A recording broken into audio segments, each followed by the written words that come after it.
दुपारी 3 वाजेपर्यंत राज्यामध्ये 45.53% मतदान, गडचिरोलीमध्ये सर्वाधिक 62.99% मतदान, तर मुंबई शहरात सर्वात कमी 39.34% मतदान।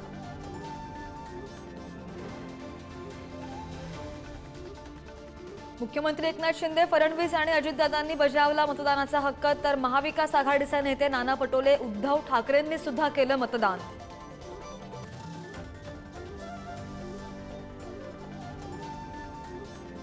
बारामतीमध्ये फेक मतदानाचा शरद पवारांच्या राष्ट्रवादीचा आरोप, युगेंद्र पवार यांच्या मातोश्री शर्मिला पवार यांचा अजितदादांच्या कार्यकर्त्यांनी धमकावल्याचाही दावा।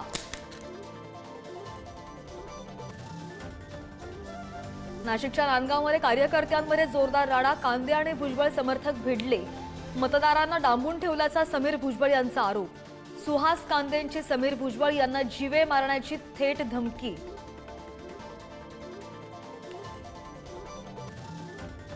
परळी मतदारसंघामध्ये काही ठिकाणी ईव्हीएम मशीन्सची तोडफोड, शरद पवार यांच्या राष्ट्रवादीचे माधव जाधव यांना मारहाण झाल्यानं कार्यकर्ते आक्रमक, तर केजमध्ये मतदान करण्यावरून 2 गटात हाणामारी।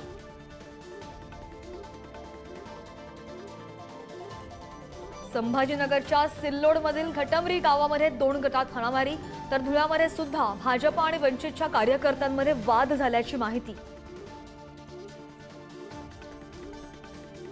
दक्षिण सोलापूरमध्ये महाविकास आघाडीमध्ये बिघाडी, प्रणिती शिंदे आणि सुशीलकुमार शिंदेंचा अपक्ष उमेदवाराला पाठिंबा, ठाकरेंच्या सेनेच्या उमेदवाराऐवजी अपक्षाला पाठिंबा दिल्यानं वाद चव्हाट्यावर।